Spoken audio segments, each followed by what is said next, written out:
इधर ग्वालियर से भी आपको जानकारी दे दें कि 24 घंटे में कोरोना संदिग्ध 2 लोगों की मौत हो गई है। जय आरोग्य अस्पताल के आइसोलेशन वार्ड में इनकी मृत्यु हुई है। ग्वालियर निवासी सायरा बेगम की मौत हुई है और मुरैना के रहने वाले 2 साल के बच्चे ने भी दम तोड़ दिया। दोनों का कोरोना टेस्ट हुआ था, जांच रिपोर्ट इनकी आना बाकी थी और रिपोर्ट आने तक परिजनों को इनके शव सौंपे भी नहीं जाएंगे। अगर रिपोर्ट इनकी पॉजिटिव आती है तो उसके बाद किस तरीके से शवों का अंतिम संस्कार करना है वो भी तय किया जाएगा, लेकिन इसके पहले तक शव नहीं दिए जाएंगे जब तक रिपोर्ट नहीं आ जाती। और ये ग्वालियर से आपको खबर बता रहे हैं, ये कोरोना संदिग्ध थे, ये अस्पताल में थे और दोनों लोगों की मौत हो गई। जय आरोग्य अस्पताल के आइसोलेशन वार्ड में इनको भर्ती किया गया था। एक इसमें ग्वालियर निवासी सायरा बेगम जिनकी मौत हो गई है और दूसरा 2 साल का मुरैना का रहने वाला एक बच्चा जो है उसकी भी मृत्यु हो गई है। दोनों का कोरोना टेस्ट जरूर हुआ था लेकिन इनकी जांच रिपोर्ट आना बाकी है और जब तक इनकी रिपोर्ट नहीं आती तब तक परिजनों को शव सौंपे नहीं जाएंगे। ये ग्वालियर से खबर, हालांकि ग्वालियर से स्थिति कंट्रोल में है, ये सामने आई थी बात, लेकिन नए मरीज सामने ज़्यादा नहीं आए थे। लेकिन अब ये जो खबर है ये सामने आई है कि 2 संदिग्ध जो कोरोना संदिग्ध थे इनकी मौत हो गई है, जिसमें एक महिला है और एक 2 साल का मुरैना का बच्चा है। 2 साल उसकी उम्र है और 24 घंटे में 2 लोगों की इसमें मौत हुई है। इनकी रिपोर्ट अभी आना बाकी है, सैंपल ले लिए गए थे, रिपोर्ट अभी आना बाकी है। और हमारे सहयोगी हमारे साथ इंदौर से अरुण जुड़े हुए हैं और मनोज भोपाल से जुड़े हुए हैं। स्थिति की जानकारी लेते हैं और समीक्षा करते हैं कि क्या हालात बने हुए हैं। सबसे पहले इंदौर की अगर बात कर ली जाए तो अरुण, इंदौर में 1207 मरीज हो चुके हैं, लगातार संख्या में इजाफा होता जा रहा है, फिर से 31 मरीज मिले हैं। सैंपल्स कलेक्शन कैसे किया जा रहा है, कितनी संख्या में किया जा रहा है, रिपोर्ट कब तक आए जा रही है, अभी तक कितने सैंपल लिए जा चुके हैं और ताजा हालात क्या है?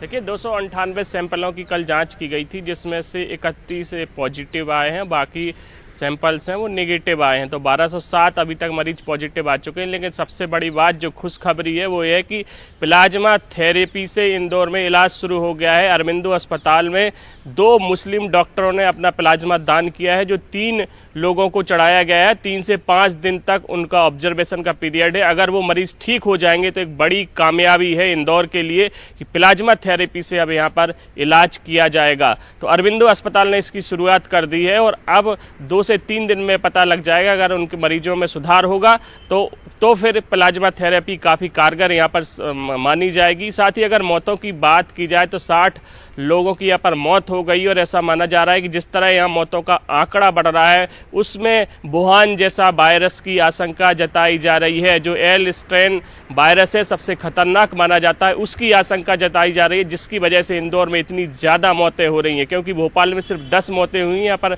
60 मौतें हो चुकी हैं। और ये जो NIV लैब पुणे है उसमें नमूना भेजा गया है। ज्योति बिंदल हैं जो MGM मेडिकल कॉलेज की डीन है, उन्होंने इसकी आशंका जताई और नमूने पुणे भेजे गए हैं। और अगर एक घातक वायरस है जो एल स्ट्रेन, अगर वो पाया जाता है तो इंदौर के लिए बड़ी चिंता की बात होगी। 55 नए इलाके हैं जहां पर नए मरीज मिले हैं। तो इंदौर में कोरोना का कहर जारी है, लगातार पॉजिटिव मरीज मिल रहे हैं और मौतों का आंकड़ा भी सबसे ज़्यादा है।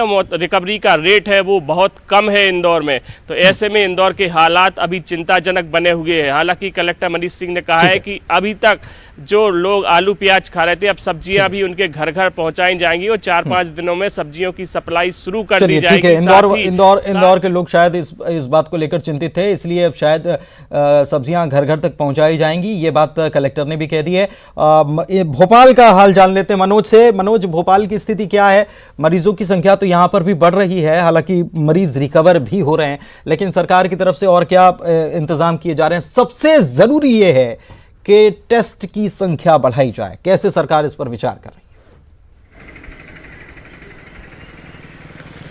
जी बिल्कुल, लगातार यही कोशिश की जा रही है कि इंदौर के साथ भोपाल में जो जांच की जो गति है उसमें बढ़ाई जाए और जो सैंपल की जो संख्या है उसको भी बढ़ाया जाए। ये कोशिश लगातार की जा रही है, लेकिन राजधानी भोपाल में लगातार जो है पॉजिटिव मरीजों की संख्या बढ़ती जा रही है और करीब 405 तक ये आंकड़ा पहुंच चुका है। 10 लोगों की मौत इसमें हो चुकी है और हैरत की बात है कि जिन लोगों की मौत हुई है उसमें 7 जो है गैस पीड़ित मरीज बताए जा रहे हैं जिनकी मौत हुई है। इसके अलावा 100 के करीब जो है मरीज जो है स्वस्थ होकर लौटे हैं और ये कोशिश की जा रही है कि जो जांच की गति है उसको बढ़ाया जाए, क्योंकि अभी जो जांच की जा रही है वो उन लोगों की जा रही है जो कि पॉजिटिव मरीज के संपर्क में पहले आए हैं। दूसरे जो संपर्क में आए उनको बाद में प्रायोरिटी दी जा रही है। ये अच्छी भी बात है, लेकिन जो गति होनी चाहिए जांच की उसमें बढ़ाने की ज़रूरत है। यही कारण है कि लगातार कोशिश की जा रही है। सरकार के आदेश के बाद जो है मध्य प्रदेश की भोपाल की डीएनए जो लैब है वहाँ पर भी जांच शुरू कर दी गई है। कोशिश यही है कि ज़्यादा से ज़्यादा जाँच यहाँ पर की जाए। बहुत बहुत शुक्रिया आपका इस तमाम जानकारी के लिए। अरुण, आपका भी बहुत बहुत शुक्रिया। आप इंदौर पर नजर लगातार बनाए रखें। आगे बढ़ते हैं। भोपाल से खबर अपने दर्शकों को बता दें, लॉकडाउन की वजह से बाहर फंसे लोगों की वापसी होगी। बाहर फंसे लोगों के लिए ई पास जारी होंगे। अपर मुख्य सचिव ने इस बाबत निर्देश जारी कर दिए हैं। सभी जिलों के कलेक्टर्स को ये निर्देश दिए गए हैं। आवेदन पर ई पास जारी किया जाएगा और आपात स्थिति में ही ये पास जारी होगा। तो ये बड़ी खबर आपको बता रहे हैं कि जो लोग फंसे हुए हैं बाहर और वो आना चाहते हैं, अपने प्रदेश में वापसी करना चाहते हैं और बहुत ज़्यादा ज़रूरी है, तो उनके लिए एक पास जारी होगा, ई पास ये होगा और इसके लिए बाकायदा आपको अप्लाई करना होगा। अपर मुख्य सचिव ने इसके निर्देश जारी कर दिए हैं। सभी जिलों के कलेक्टर्स को ये निर्देश दे दिए गए हैं कि आवेदन कोई करता है तो इस पर ई पास जारी किया जाएगा। हालांकि परिस्थितियां सारी चीज़ें देखी जाएंगी, उसके बाद ही ये ई पास जारी किया जाएगा और आपात स्थिति में ये पास जारी होगा।